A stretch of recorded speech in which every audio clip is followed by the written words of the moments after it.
જય કષ્ટભંજન દેવ। આજે શનિવાર, ઘણા ટાઈમથી જવાની ઈચ્છા હતી કે ચાલીને સારંગપુર દર્શન કરવા જાય દાદાના। આજે સવારે વહેલા 6 વાગે હું અમરેલીથી નીકળ્યો। હું દર વખતે બોટાદથી જ ચાલીને જાઉં છું। બોટાદથી વહેલા સવારે 9 વાગે પહોંચી ગયા।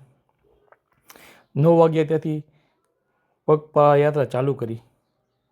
સાથે બે મિત્રો પણ હતા, તો ચાલવાનું આપણે કંપની મળી રહે। સવારનું સુંદર વાતાવરણ હતું। હજી ગરમીની શરૂઆત હતી થઈ, એટલે થોડીક વાંધો ન આવ્યો। સવારમાં વાતાવરણ થોડું ઠંડુ હતું। મિત્રો સાથે વાતો કરતાં કરતાં ચાલવાનું ચાલુ કર્યું। દાદાનું નામ લેતા લેતા આપણે આપણી પગપાળા યાત્રા ચાલુ થઈ ગઈ। સવારમાં થોડોક ગાડીઓ નીકળતી હતી,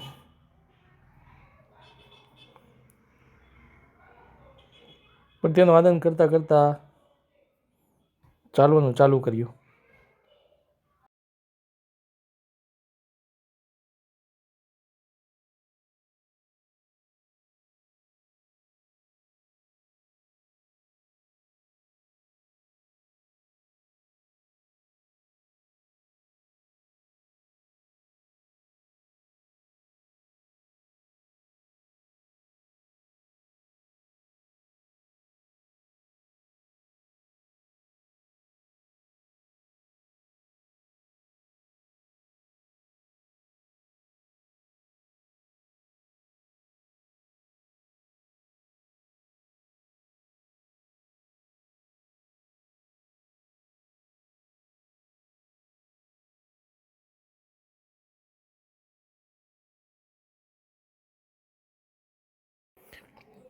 ઘણા ટાઈમ પછી આમ ચાલવાનું આનંદ લીધો।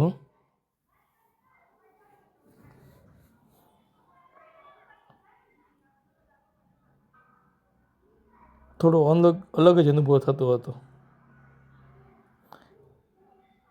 પણ ચાલવાનું ધીમે ધીમે ચાલુ કરેલું।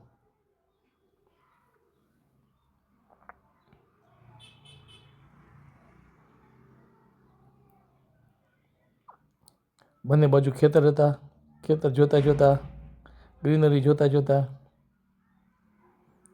વચ્ચે સમય પણ જોવો પડે કે કેટલા વાગ્યા, જોતાં જોતાં ચાલવાનું ચાલુ કરેલું।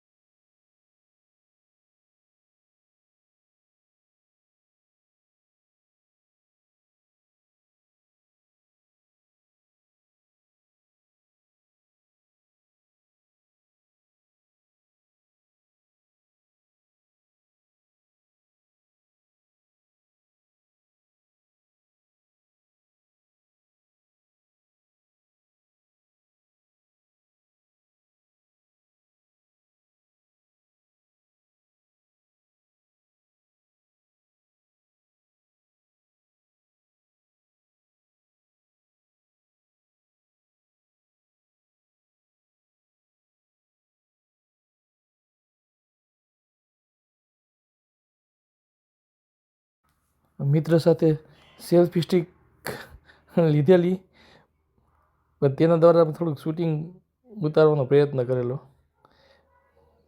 પણ આપણને એટલું બધું ફાવે તો નહીં, પણ એનો પણ થોડો આનંદ લેતા ગયા।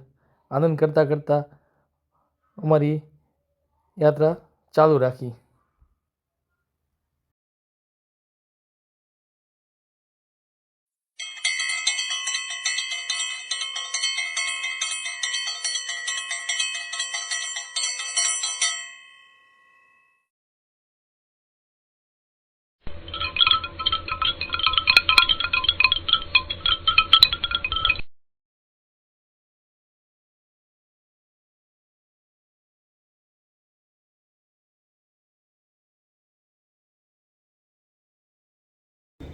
દાદા કયું ગામ? ત્યાં તો લઈ કયું કામ છેત્રી હે હા કાંઈ કામ કરો છો હા વાડે છે ખેતરમાં હા છેત્રીથી રોજ હાલીને આવવાનું તમારે હે રોજ આમ હાલીને આવો હા રોજ હાલવું છે હાલીને જ જવાનું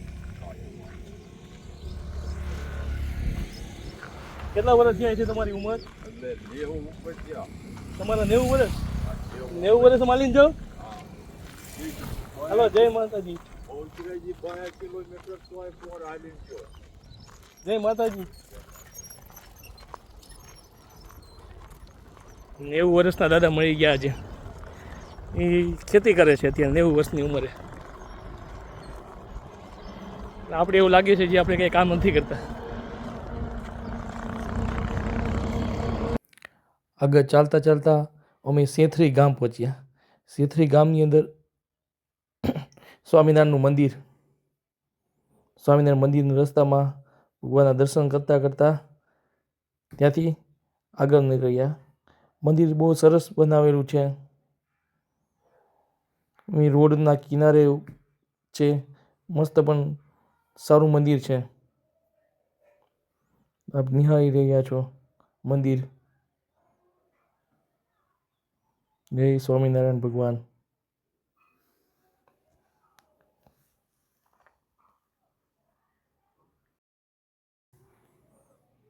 સેંથરી ગામથી આગળ થોડા ચાલીએ તો વચ્ચે પાણીની કેનાલ આવે છે પાણીની કેનાલમાં સરસ મજાનું પાણી ભરેલું હતું એકદમ શાંત વાતાવરણ પણ હતું પાણીનો આનંદ પણ લીધો રસ્તા ઉપર એકદમ ગ્રીનરી ભેગું પાણી પણ મળી ગયું જોવા એકદમ શાંતિથી પાણી આગળ વહેતું હતું ત્યાંથી અમે પછી આગળ નીકળ્યા સારંગપુર મંદિર તરફ આગળ ચાલવાનું ચાલુ રાખ્યું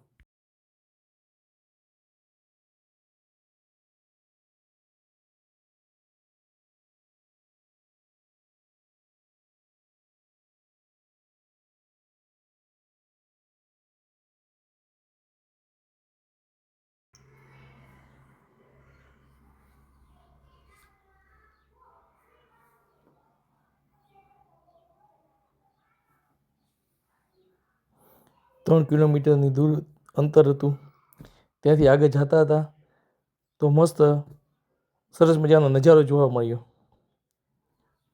એકદમ ગરમી થોડીક વધી ગઈ હતી અને આમ અહીં ઠંડી હરિયાળીમાં ગાયો પણ ઝાડવા નીચે છાયામાં શાંતિથી બેઠી હતી આ નજારો અલગ જ હતો આવો નજારો આપણે સિટીમાં નથી જોઈ શકતા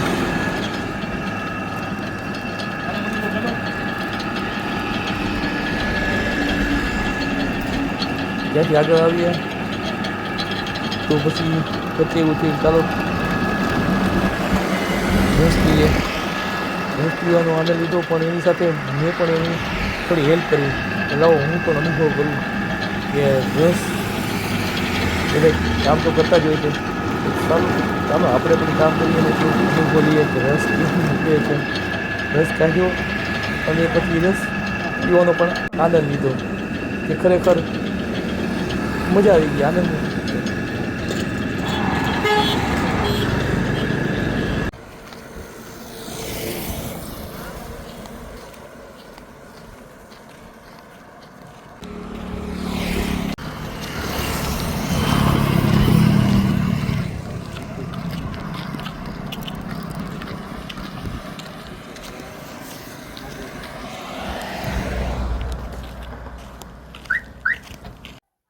બે કલાક જેટલા સમયમાં અમે દાદાના મંદિરમાં પહોંચી ગયા આજે શનિવાર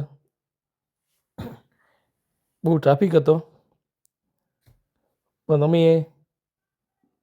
અમારી યાત્રા પૂરી કરવાની હતી પૂરી કરી અમે મંદિરે પહોંચી ગયા મંદિરે બહુ ટ્રાફિક હતો આજે શનિવારનો દિવસ હોય લાઈનમાં લાંબી લાઈન હતી ત્યાં શાંતિથી લાઈનમાં ઊભા રહી દર્શન કરવા માટે થોડો વધુ સમય લાગ્યો દાદાના શાંતિથી દર્શન કરવાનો લાભ લીધો.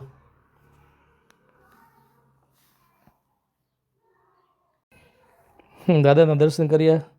દાદાએ મસ્ત પ્રસાદ પણ આપ્યો. પ્રસાદ લીધો. નવું ભોજનાલય બની ગયું છે. બહુ સરસ મજાનું ભોજનાલય બન્યું છે. ભોજનાલયનો નજારો કંઈક અલગ જ છે. નજારામાં ઉપરનો ભાગ છે. ત્યાંથી આખું મંદિર પણ બહુ સરસ દેખાય છે. તમે અહીંથી આગળ આ જે બારી છે, બારી પાસે તમે જાશો તો તમને મંદિરનો નજારો પણ બહુ સરસ મજાનો દેખાશે.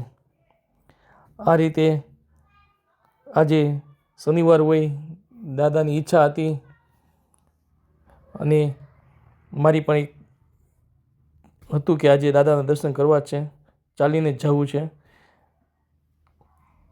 દાદાના દર્શન કરવાનો મોકો મળી ગયો. દર્શન કરીને બહાર નીકળતા હતા ત્યાં જે સ્વામીને મળવાની ઈચ્છા હતી એ સ્વામી પણ મળી ગયા, હરિપ્રકાશ સ્વામી. તેની સાથે બેઠા અને એની શુભેચ્છા મુલાકાત પણ કરવા મળી. જય કષ્ટભંજન દાદા.